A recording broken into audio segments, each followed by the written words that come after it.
welcome to another episode of Pursuit. It's still Advent season, still in the matching jammies.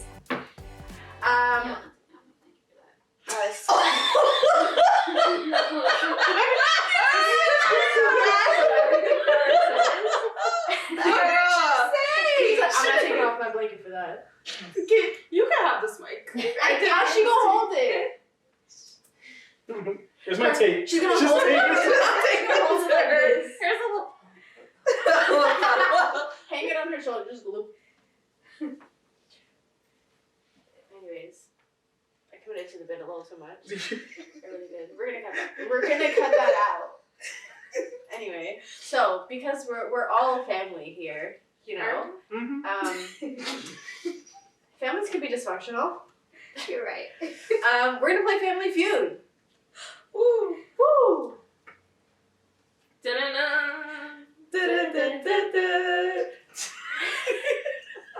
All right, teams are Rami, Chrissy, Farah against me and Kevin. Asha is moderator. She will be reading questions.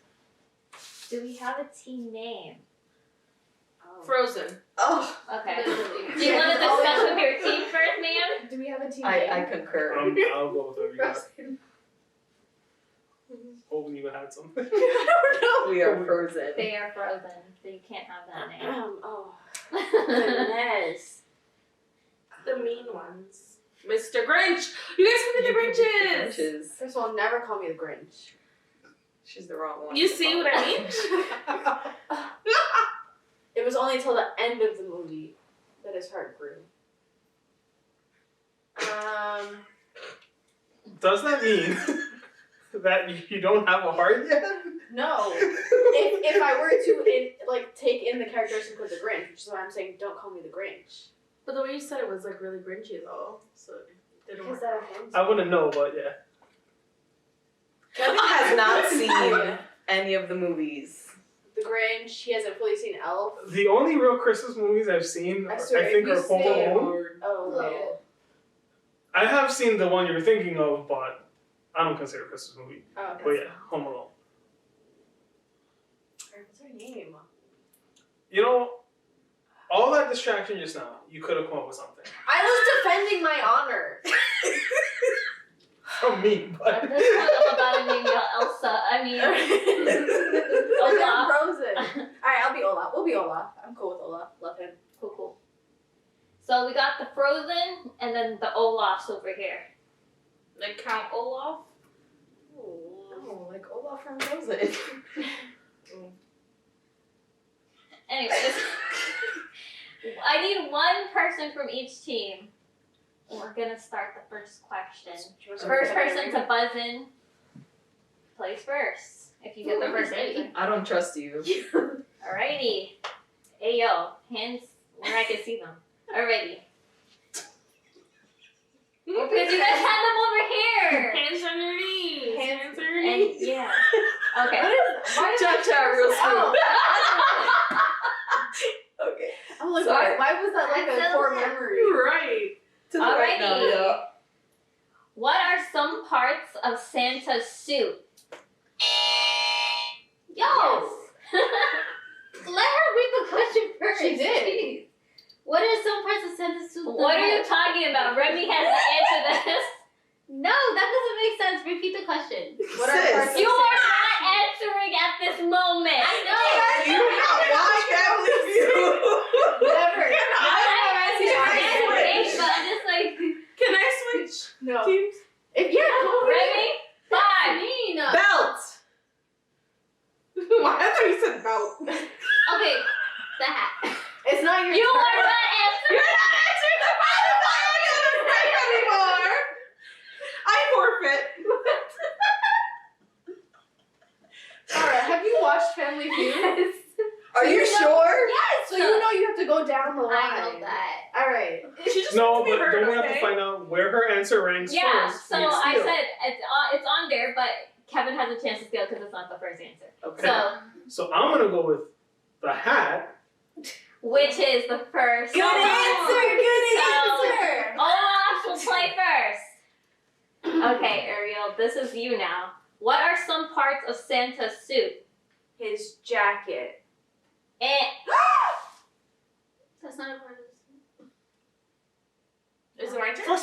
His jacket is What are you not. talking How about? is his jacket not part of the suit? That's literally the whole top of the suit. I'm sorry. It's His- hey man. Out here. Hey man. This is when Asha looks in the camera and just like gives the side eye. Okay. Wait, how many answers are on the there? board? 6. Cool. And we got hat, Hat and and belt. Mhm. It's not jacket. Doesn't it go to us? No. We They have one. 3 strikes. Alright. 1 strike.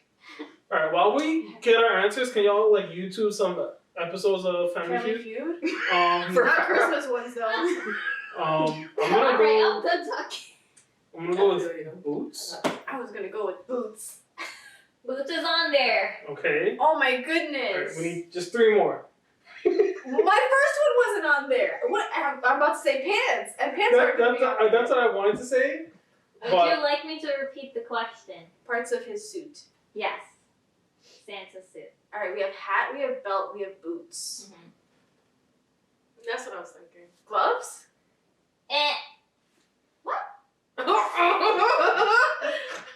I'm scared.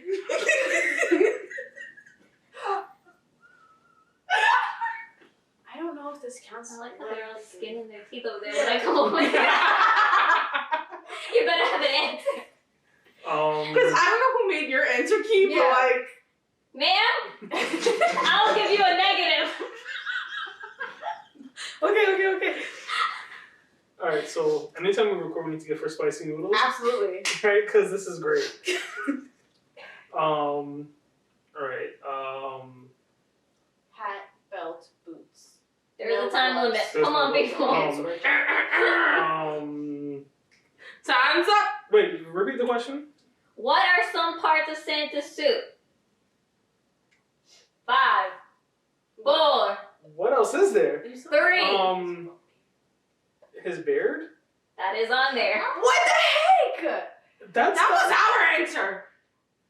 Oh, Good luck, I gave 'cause you I- my answer but- because I couldn't think Two of it. more But that's people. not. Okay. Is it his rosy cheeks? No, ma'am. I don't know. And That was the third we're strike. out. So now the Frozens get a chance to steal. Might as well. Ah. Say it. Good answer. Oh. It's your turn because I Chrissy, went first. what are some parts of Santa's suit? The bells. The bell. Is his belly one of them? Yeah. I could No, let but it- no, it's No, done. but it's done. Because they didn't. Oh, well. No, No, because we they have didn't one get more. the Oh, spirit. yeah, Yeah. that's true, that's true. Oh, they That's only true. get the one. Yeah. Okay. Yes, so the next 2 is his red suit. What? His suit is part of his suit? Yeah. It like dawned on me. I was Yeah. like, the answer one. Like, yeah. Alright, and then his big belly. Yay! Huh. Alright. I'm underwhelmed. Yeah. Okay. Alright, so the Me and Olaf Chris- has their How many points. points do we have? 3. No, 4. Ugh. We have Oh. beard. So 2, 2. Beard, boots, hat. Yeah, and we get theirs too. Yes. From the belly? From the belt. Belt. Yeah. Alright. Please hold while I calculate. Wait, whoa! But we're just Okay, let me calculate. said- Hold on, wait more. Can you touch it?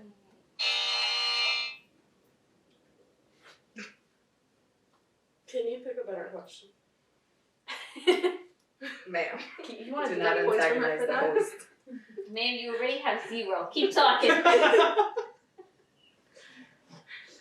red suit. Be for real. You know when I said his jacket, I realized she like was really looking back at it. She's like, "How was that?" I honestly feel if this was Steve Harvey, those judges, you would have gotten that. Did you know that Mr. One, Potato two. Head, if you turn him upside Steve down and he looks like Steve Harvey? Absolutely. If you keep him right side up. Isn't that what I said? Who came first, Steve Harvey or Mr. Potato Head? Mr. Potato Head, the original Mr. Potato Head came out in like 1930 something. Yo, she made it or something. The way she did that. First off, why did you do which came first, chicken or the egg, but with Steve Harvey and Mr. Potato Head. That's the first thing. Secondly, why do you know the history? The way she said it, I was like, Is this like your favorite toy? But like, what about the highest she invented it because how do you know that? one? If you get it on the puzzle. I love Toy Story, but like I didn't know that. They don't even talk about it in Toy Story like that. No, they don't talk Yeah. about his history. The original Mr. Well, Potato okay, Heads so were you little have- attachments that were sold to go on potatoes for kids because kids didn't really have Well, toys. actually, Do you love potatoes? I do. That's why you know this? You have 5, right? Because we're doing 2 for if you Yeah. get on one. For the first. Alright. I know. Why do you have this knowledge? I have a lot of random 4. knowledge. I'm sorry. Is it part of like the boys' toys that you were just like cleaning and you read it? No, sometimes you never fall into like that rabbit hole where you're just looking things up. All right, ready? Question number 2. Alrighty. Chrissy. Are our hands even? As you I think so. Chrissy, can you reach that bell? 'Cause- Like they're both at like the edge of the phone. Okay. What are some words that have the word snow in them? Snowflake. Yes. It's not the first answer though, so. Chrissy? Snowball. Olaf will play. Yes. All right, go Kevin. Just so you know, snowball is on there, but it's Okay. So snowflake, snowball, and How how many many are answers? there? 6. No, wait. 1, 2, 3, 4, 5. Sorry. So 3 more. Snowflake, snowball. Snowman. Correct. Is that number 1? Snowflake, snowman, snowball, snowfall. You said it. We're gonna say it. That is the number 1 answer. Woo! And So there's one more? Yes. say it. I thought No, it I'm was their literally turn. too puzzled because like whose turn is it? Okay, Kevin. Which one Last- answer? So we got Snowman, snowman, snowflake, snowball, snowfall. snowstorm. Eh. I was really hoping he got it.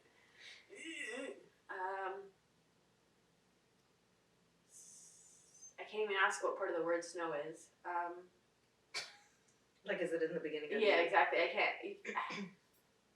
Well, I think I could say, right? It's in the beginning. Okay. For everyone. Okay. Yeah. Snow fight. Eh.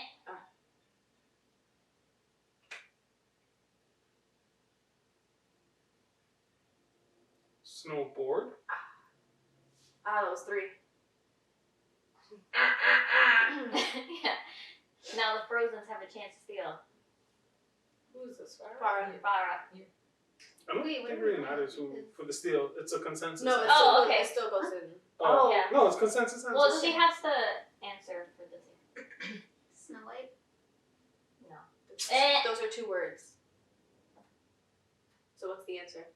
Snowfall's 1 word. Yes. Snow angel. That's 2 words. That's 2 words. What are some words that have the word snow in them? Oh. And Snow White's not even on the board. Like, where did you get this? Well, in terms of winter and Christmas. If snowboard wasn't on there, what makes you think Snow White is on there? All right. It's your Question number 3. Alrighty, let me put your points in. Farah, you need your hands. Oh my. It's like the caterpillar emerging from the cocoon. Oh my goodness. Okay. And Kevin put the heat up. My bad. Really? Yeah. What do you think I was standing over you for like a minute? Chrissy, Your enough hands are with not you. that cold. It Let me is. see. You're so. What's wrong with Like we said already. Alrighty. We all are anemic on this Alright, couch. ready? We should have been team anemic. Team anemia. No, that's why you're frozen. Oh, that makes sense. I thought that's what. Right. No. Don't. Let's go. What is something you might see on Christmas wrapping paper? Who did it first? Me. Okay, go ahead. Go ahead. A snowman. That is on there, but you have a chance to. Like tree ornaments, like Christmas decorations. Do you need a more specific answer? Christmas decorations is not one of them. I'm sorry. Okay. Okay. I'm gonna say Santa Claus. That is the number one answer. Woo! Can you repeat the question? Okay. What is something you might see on Christmas wrapping paper? Merry Christmas. No, man.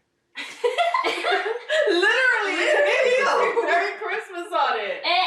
Okay, Fada. Are there words? Because, like, honestly, Is it just image? I'm gonna say just imagery. Just pictures. So we have snowman, Santa Claus. Come on. There's a time limit, girl. 5. pancetta. Who? Poinsettias. Poinsettias. Poinsettias. Oh, That was your accent. I was Okay. saying pancetta.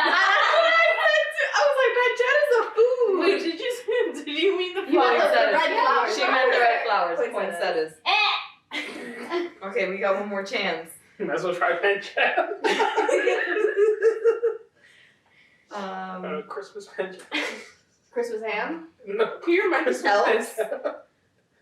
Elves. Elves.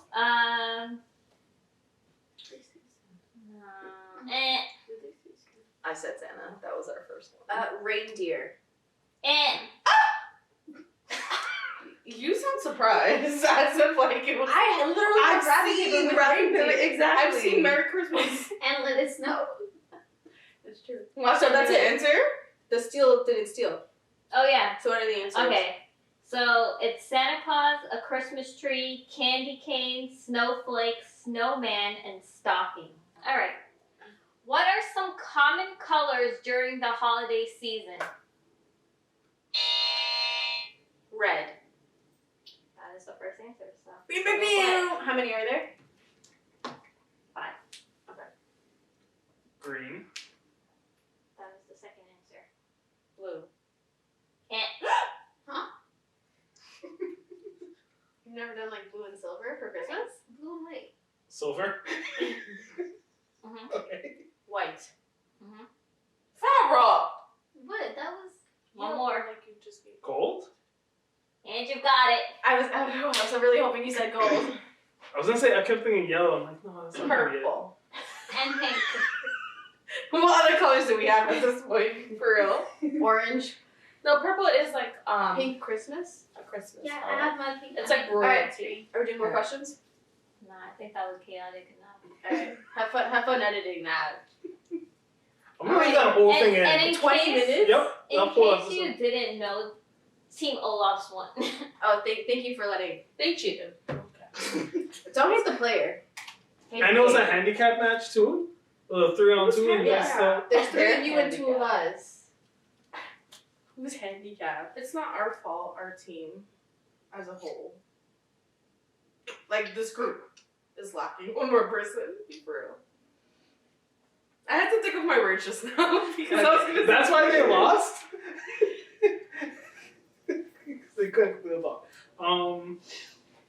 Anyways,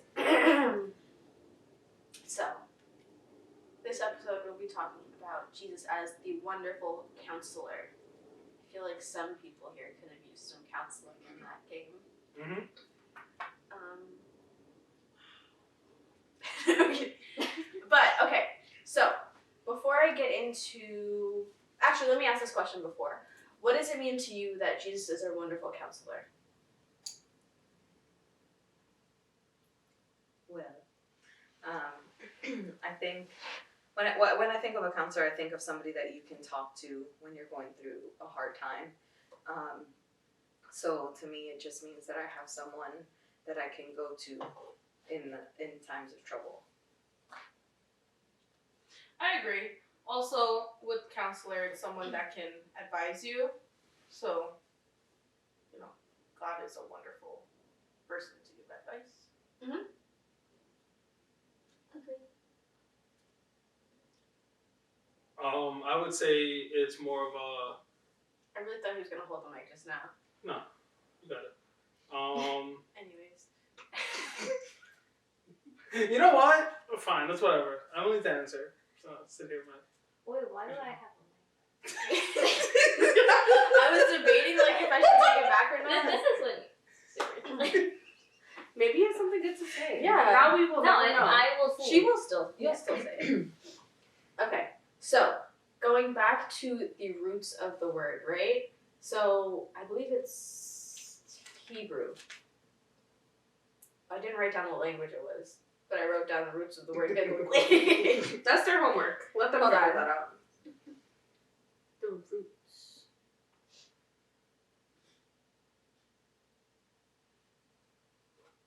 When Ariel said "wonderful counselor," you know that song, "Wonderful Counselor." That's exactly That's what's in my head. and I was just like, It is. could we start the episode with that? Holy. That's literally Brother Earl's trademark song. Wow, you guys. Holy. Okay. So it is Hebrew, Okay. right? Okay. So. It's a whole minute later. So it is holy. There But was it's a lot. Hebrew. It is Hebrew. Yeah, Yeah. It is It is Hebrew. holy as It is well. holy you know in what I mean? Hebrew. So the original phrase for wonderful counselor is Pele Yoetz, right? Pele meaning amazing beyond understanding, so our translation is wonderful, and Yoetz meaning one who instructs or guides from a position of authority, right? I feel like there's a bit more drama behind that versus saying a wonderful counselor, just because the connotations of amazing beyond understanding, I feel like that kind of describes God. Essentially, like, he is amazing beyond understanding, because if you don't have a relationship with him, if you've never experienced God, you won't understand how amazing he is, right? And then for Yoetz, one who instructs or guides from a position of authority. So it's not just like a friend that you're going to for like some advice or for like their input. It's someone of authority that you're going to because you respect their decision, you respect their guidance, right? So I think that there are, with that in mind, I feel like there are 3 questions that you need to ask yourself before you go to God for counseling, right? Before you go to God for his amazing instructions, right? Because if you're going to God for guidance and for his counseling and you know, you need to ask yourself, like, do you actually want to, are you going to listen to what he is saying, right? Are you going to be obedient to his guidance, right? So, first question is, are you willing to be completely honest with your problems, right? So before we go to God with our issues, we have to fully come to terms with what it is, right? Because God will help you with your issues, but you have to be 100% honest with yourself about what that issue is, right? You can't sugarcoat it to yourself because you're trying to justify actions or whatever, right? Because Jesus came for people with real problems. He didn't just come for the people that had it all together and all those things. And we've said that before, we're going to say it again, right?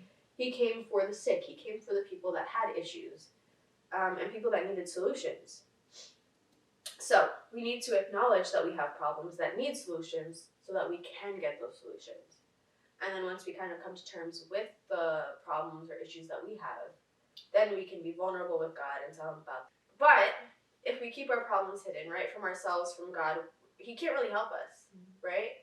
If we expose them, he can kind of meet us where we're at in terms of like helping us move on from that situation, right? And there are a few different examples in the Bible of that as well, but have there been instances in your life where you had to like have that conversation with yourself where you're like, I need to be for real, right? Like, I have to be honest with myself so that I can be honest with God, and then we can grow from here. Have you had those instances? You don't have to tell us what the situation is, unless you want to, obviously, but what was it like? What was it like coming to terms with that and then having that conversation? I think for me it was like when I was younger and I had come back to Christ, I had a real problem cursing. It was just a really bad habit that I picked up after I left the church for a little while. And at first I was like, oh, it's not that big a deal. Like, people talk and They're just words. exactly. Like, they're just words. It doesn't matter. Until I kind of had a moment where I realized I think it was that like somebody saw me outside of church and they were just kind of like, oh, like you're different. Oh. So it was a moment for me where I was like, oh goodness, like okay, like no, this is a problem. And then once like you said, like once I was able to say like, okay, no, like this is a problem, like God, I need your help with this. The change started happening, and like I winced every time I like something slipped out of my mouth. It was like, so I think that for me was an instance. I feel like the fact that you had a reaction to it shows that you're trying to change, you're trying to fix something too. So. Yeah, I think I've been in a similar boat where like certain just habits I think you kind of pick up on and you realize, oh, you know what, this doesn't help my relationship with God, and if I want to get closer to Him, I probably need to cut certain things out.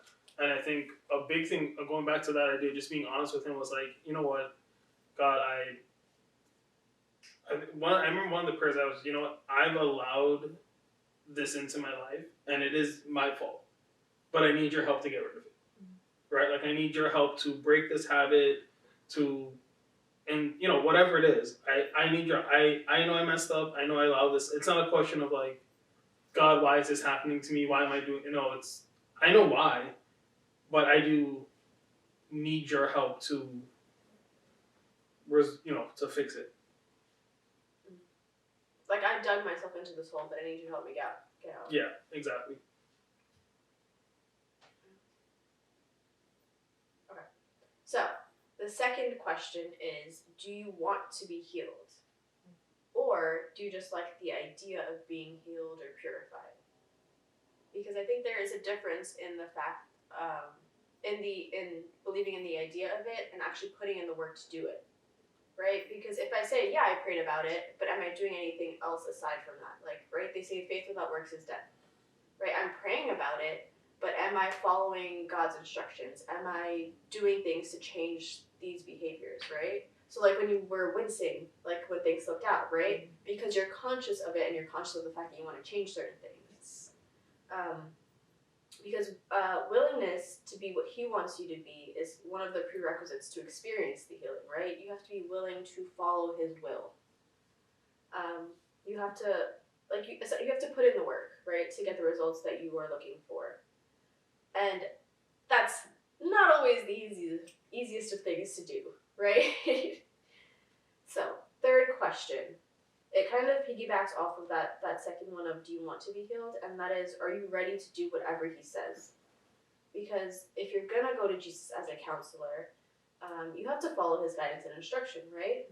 You have to live the life of obedience to His will and His word. And I think we often find ourselves in certain situations due to our own decisions, right? We put ourselves in a lot of places that obviously God would rather us not be, right? And so in Isaiah 9:6, right? I'm gonna kind of paraphrase the verse, but Jesus is called a wonderful counselor, which kind of roughly translated to a guide whose goodness goes beyond words, right? Do you have situations where you need a good guide in your life? Absolutely. Absolutely. For me, it's being a mom. Like, it's not easy trying to raise two spiritually, emotionally intelligent boys. Just trying to raise children, period. You definitely need advice. You need advice because they throw things your way and you're like... Literally. But they, like, stuff will happen and you're just like, oh, okay, Jesus, what do I do now? Because these kids. I feel like it's easy to say a lot of things until you actually have kids. Yes. Because, like, you can say, oh, I'm never going to do that with my kid. And then you have a kid, and you're like, now I see why they did. And then you're nevering like you never before. Exactly. It's like those parents that are like, I would never let my kids use tablets. Yeah. Baby, wait until you're in a 4-hour car driving. Those kids are driving you nuts. You'll give them your phone real quick. Just saying. But a repeat of the question for anyone else. Do you have situations where you need a good guide? I think we all do. I mean, I don't think anyone really has it so, and not just us here, but I think everyone. No, I don't think anyone has it so well put together that every situation they go through, they can do it without any help or anything like that. So I think we all need a guide. I feel like, especially with this generation, a lot of people like to believe that they're like self-taught, made and stuff like that. But like, even if you're going to the internet for resources, that's a guide, right? Like, even if you're doing the work yourself, you had to look up the process that you needed to take, right? And especially, I think within like our age, right, where you're in that like in between age, you're trying to figure out what you want to do with your life. You know, a lot of people are settling down, a lot of people are progressing in their careers. Like, everyone's in a different place.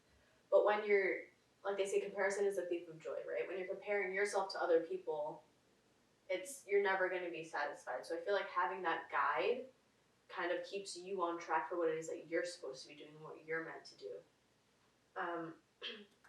So a lot of times, I feel like going off of that, a lot of times we kind of go to God for instantaneous solutions, right? So like a minor problem that we're experiencing right now, like, I don't know, like, God, I need gas, but the gas station's too far away, right? Like, make it last, right? Or like little like minor inconveniences. But I think it's important to remind ourselves that God cares about more than just those instantaneous like minor things that are going on in our life, right? He cares about more than the immediate problems. He wants us to get to the root of our problems, essentially, right? Because a lot of times when we have certain behaviors or certain habits that we've gotten used to, until you get to the root of the problem, you're going to keep continuing these behaviors, right? Until you get to the cause of your issue, you're not going to be able to solve it, right? So like, I can stop cursing for a little bit, but until I figure out why I felt the need to in the first place, there's always that possibility that I'm going to go back to it, right? Because it's like a comfort tongue for some people, right? So, where was I? Oh, found my spot. He wants to get to the root of our problems and to solve things from where they originate. So, what situations cause you to pray more often? Like, do you find yourself praying for more of the instantaneous things, or like once you hit like a roadblock for like, you know, a bigger issue, do you automatically go to pray for that, or like what do you find yourself reaching for more often, I guess? I think when I was younger, I would just pray. I would try and do everything myself, and then I would just pray when I needed. Yeah, right. Like to God to get me out of something I couldn't. But like now, I feel like I like have grown a lot more in my faith, and like I lean on Him a lot more, just in the small things and even big things, because like having Him like there like has bring me like some sense of peace. Yeah, like even when we talked about in the episode before, sorry, what were you gonna say? Like we talked about in the episode before this, right? God with us. So I think as I've matured, like as you said, I find myself praying for everything, essentially, right? Because it's easier to find comfort in God when you know that He's always there for the small issues, the big issues, all the things. I think for me, it has always been the opposite. I've always been like, I'm going to God with the big things, and it's very recently that I've had to realize, like, no, like He's there in the small things too. I very much would tend to only pray about the really big things or the really big problems, and like the little ones, I'm like, oh, I guess I can take care of it. Like, it is what it is. But like I said, recently it's been that change of like, no, you need Him in the little things too, because sometimes like those little things add up and they cause big things when we try to settle them ourselves. I think kind of along the same lines of what Ash was saying, I think when I was younger, I think it was a lot of doing it on my own, but I also think that was just me not fully like knowing who God is, right? So it's like, all right, I can probably handle this on my own, right? Like, why not? And I think now it's more, okay, now that I've grown in my relationship with God, I know, okay, he can, going back to your thing about like needing to get gas or whatever for your car, yeah, he can probably make that happen, but he can also help in a way in which I'm not, the tank, the little light comes on, and you're searching for a gas station now and don't know where it is, which happened to me last night. And I went to one that was like, apparently gas station closes. Yes, it does. And dude, oh my god, I suffered. I went through entire Connecticut for a gas station and Connecticut? yes, dude, oh my god. I was so lost because first of all there's no service and GPS was like Non-existent. Right.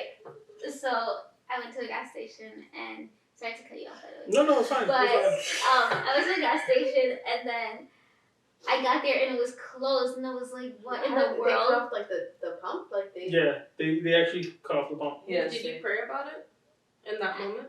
No. I was just like, yo, we need a gas station like now. Because my gas is going. And then we're also like basically in the woods. So, you know, I didn't know where I was and then I had to come back home. So I was just like, yo, we're not gonna make it home tonight. Like, not tonight at all. And then I went outside, I was like, listen, we're gonna stop somebody because I have no service here. And stop? That sounds like the start of every I don't scary care. movie I ever. honestly did not care at that moment. I had to have somebody. I mean, like, it was just me and my cousin, and nobody had GPS because there's no service. So what are we gonna do now? How So low fill was up your tank gas bef- tank Yeah. before you go out. How low was Yes, it before but- you Pray started for looking for a gas safety. station? No, listen. Okay, I had my gas tank was at half already. Enter out. My gas tank was at half, and somehow it decided to go real quick, right? And it wasn't even. Were you using Somehow. the heat? No. It's So- not like you're Mine is driving the AC. car. Probably because it was That's summer. okay. AC? See, Yeah, because the especially if I'm AC, in a- yeah, you got a half tank one day, you turn on the AC, all of a sudden, boom, gone. That's how the No, AC's but working especially car. if I'm in an unfamiliar, foresty area, as soon as I hit half tank, I'm filling it up. Well, Just I because you didn't never know where. know. I mean, okay, I was gonna go and get gas, but because I didn't have that GPS, you know. You see, like, in that moment, I think I would have started praying, like, God, give me wisdom to, Yeah. like, figure out what to do next because there's no GPS. I don't know where I am. Like, God, give me, like, everything that you can give me right now in this moment because I need you. Like, I'm lost. Like, literally, I have nothing but you right now. Right. So next time. call Hopefully, upon there the isn't a Lord. next time. I don't know. Right? Honestly. Cool. So wait, how did you end up getting gas then? Did you actually stop someone and just No, in the woods? I started driving off. I don't know where I was going, but I finally got some type of service, and then Were you, like, on the highway or, like, back No. streets? back street. Wait, so did you stop someone? It just No. keeps getting worse. This is a prime example of how Jesus takes care of us even when we Absolutely. don't Even when realize we it. can't He's ask for always help. with And us. when we can't ask for help, He is still there. Because God is with us. Yes. Emmanuel. And he will continue to be that wonderful counselor that we need him Our to be. GPS. Follow him, and you'll be in the right That's a place. word right there. Yup. Back to you, Kevin. First of all, it's me. No, he didn't finish his sentence. You're forgetting This went so far left. I forgot. I mean, at this point, my story is not nearly as interesting as what she went through, so I'm good. I'm not gonna follow that Blair Witch Project. Okay, so do you think that your prayers would change if you always remembered that Jesus hears, and not only hears, but he sympathizes with you, right? So, like, he has lived a life on earth, right? So he can understand hardships that you go through, right? Obviously, he might not understand running out of gas in that specific term, but there is an equivalent. His donkey to it. didn't eat and Like, they needed to water the horse, or Right. something, right? They didn't water the horse. They We're not gonna let that just slip through. Isn't that what it's called when you take them to water. It's called watering the horses. Yeah. Isn't it just like letting them drink water? No, that sounds wrong. I feel like we water plants. Right. So you water the horses. Is that But not? water Listen, doesn't I'm sound with like Ariel you're right throwing now. water I think on the my prayer horses. did change as like Oh, okay. situation. Because forget the question. How have your prayers changed? Would your prayers Would change your prayers if change? you like It did change over the years.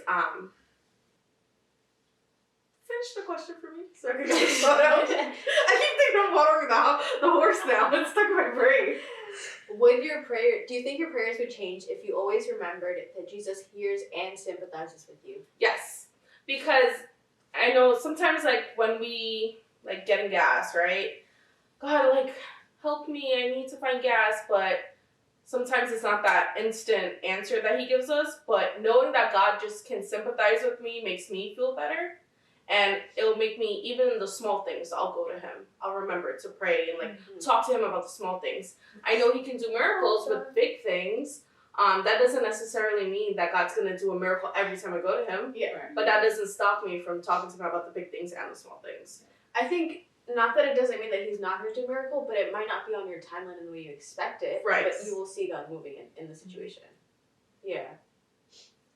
I have another situation. So Is it relevant to this question? No, just let her share it.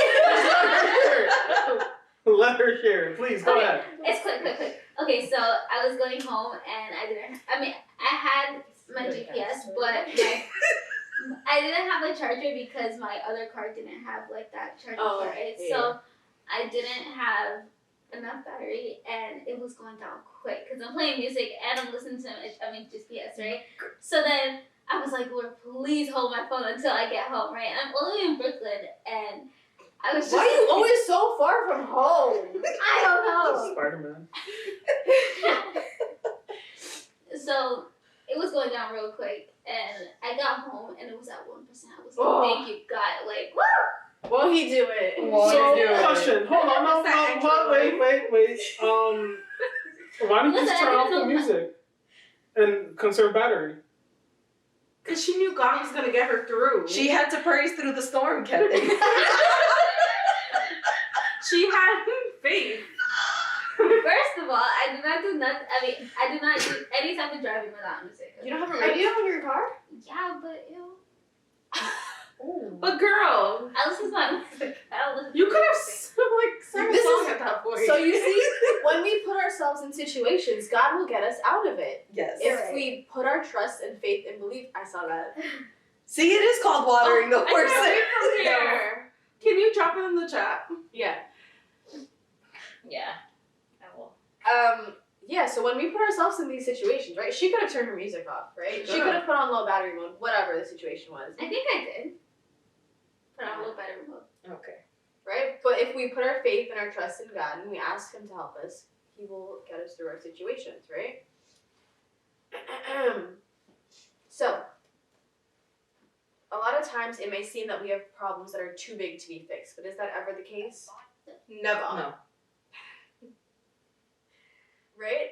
Okay, so what worries you about talking or praying about your secret sins or problems? Does it worry Can you? you repeat that question? I'm sorry. Did you look at the... Yeah. Are you wheezing over there? Because that's my job, okay? So can you repeat the question? Yeah, I was waiting for everyone to contain themselves first. Are we good? Good. Okay. Contain themselves with poetry or some words based on what they just read. Yes. That's Urban Dictionary, though. Schools. Anyway, so, oftentimes, right, what do you think worries you about talking or praying about your secret sins or problems? And again, we're talking to God, praying about them. I think it's the fact that it's a secret sin. Even though, I think for us, even though we understand we view it more as a concept of God knows everything, but I don't think we often personalize that. So when it comes to the things, sometimes things that we're doing that we might be ashamed of or we're keeping secret or whatever the case may be, it then becomes hard for us to actually say it to God, even though He already knows it. Mhm. The going back to, I think, those self-assessment questions you had at the beginning, right? Can you be honest with God, right? It's difficult in those times when it's like, I know I messed up. I know I've been doing this. I know I've been hiding it from everyone. And admitting it to anyone, including God, is extremely difficult. I think because also you have to come to terms with it yourself, Mhm. right? Because you can try to justify things all you want, right? But when it comes to having to have that hard conversation and be like, hey, I know I shouldn't have done this, or I know I shouldn't have put myself in this situation, and now I'm here, right? Yeah, for me, like, sometimes in a situation, I think afterwards it's just hard to pray. Like, when you really sit down and think about, like, what just happened or, like, whatever you went through, you're like, God, I don't have the words to come to you. Not only am I ashamed or, like, I feel really guilty or something, it's like, I don't even know how to begin. I know you know, but, like, I feel, like, unworthy to even come in your presence now. Because I think a lot of times it's like, we know better. Yeah. We just choose not to do better. Right. And then it's like the shame of like knowing that I didn't have to be here. I could have been somewhere completely different, right? But I put myself in this situation and I thought I knew better, so I did this. And now I'm crawling back to God because of whatever. So, how can we find reassurance in the fact that it doesn't scare Jesus away when we find ourselves in that situation, right? Like, yes, we feel shameful of our behaviors or like whatever the situation may be, but how can we find assurance that He'll still be there for us? What's that saying that, like, is this a saying that, you know, God is always there waiting with open arms? And I feel like that alone, knowing that, like, if I mess up 100 times, God is there for the 101 time that I mess up. If it's the same thing or, like, something different, just knowing that He has my back brings, like, reassurance to me. That's just like, okay, well, I know you're not going to leave me. Well, you know what I mean, right? But knowing that, like, that's our Father, and that He's like, okay, like, you come to Him, you've messed up, and He's like, okay, well, let me heal you, let me be there for you, let's work on that. Knowing that, like, God can do that for us, just makes it a little bit better. It makes you not want to do certain things. It makes you want to be better. Yeah, it just kind of like when you would, like, what was that word you used? Yeah, you know, you start to be aware of it, and you're just like, okay, I could do better. I could not do this. I could set a boundary. I can drive the other way. I can, you know, stop, like, doing whatever. Trying, and, like, conviction comes. Yeah. So once you start, like, conviction starts happening, it's like, God, I'm trying.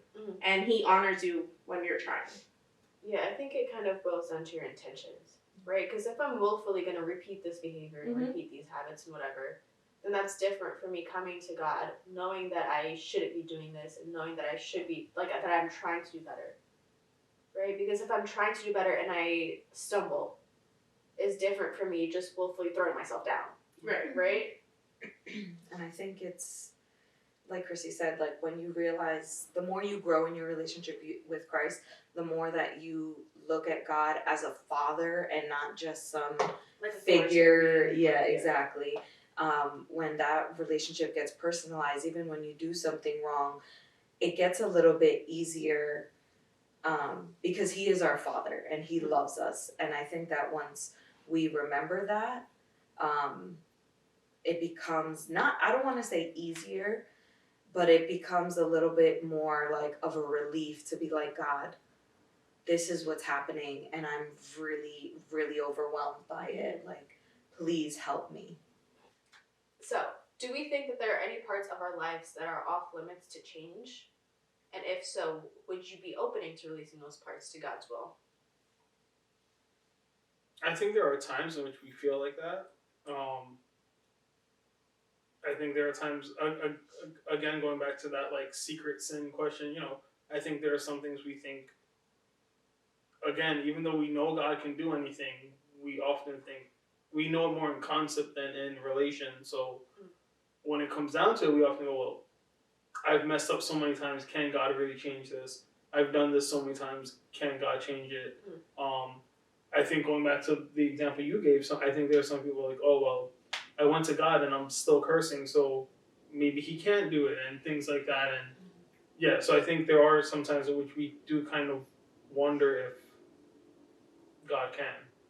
I think in those scenarios, though, it depends. Because sometimes you can be going to God about a situation, but that doesn't mean you're really doing much about the situation itself. Like, I could be asking God to help me in this, but am I listening to him? Am I putting in the work? Am I, like, trying to change his behavior? I think it's about learning how to come to God. I think that's something we learn as we grow in God, because it's kind of like when you're teaching a child to apologize for something and you know they automatically just go, oh, sorry. And it's like, okay, well, was that a real sorry? Like, are you really sorry? I think until you really start feeling that repentance, that's when it starts to change. I think it's that, and I also think it's our ability to be obedient. Yes. As well.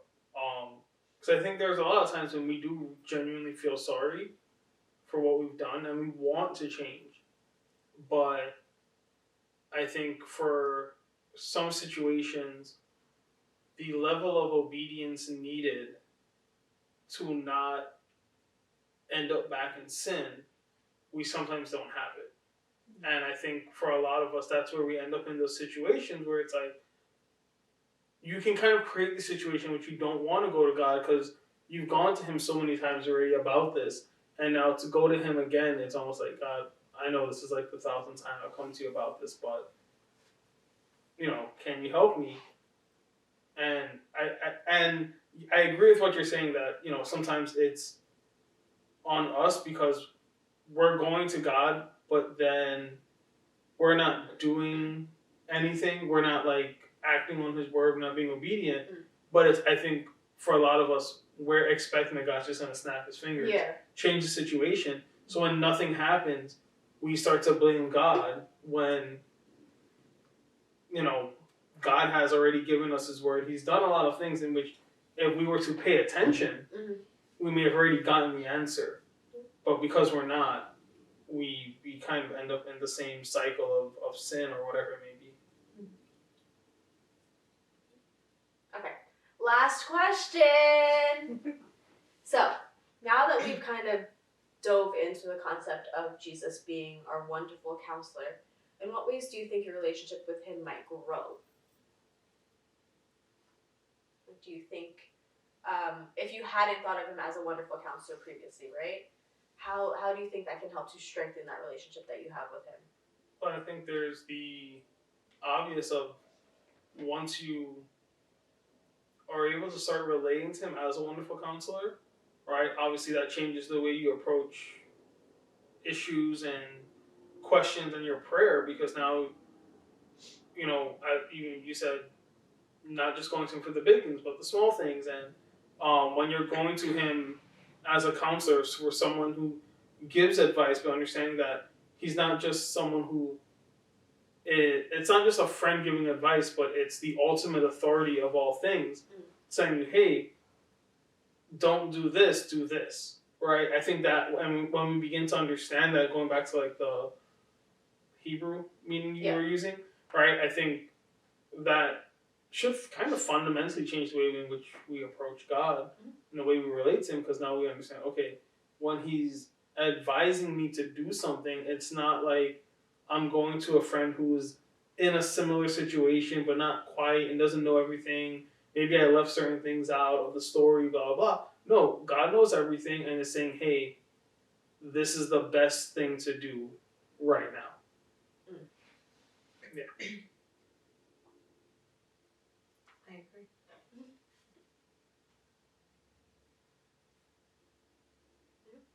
Okay. Alright, well that's about it for me. So, how can you implement the fact that God is your wonderful counselor in your life? Let us know in the comments. Yeah. Bye.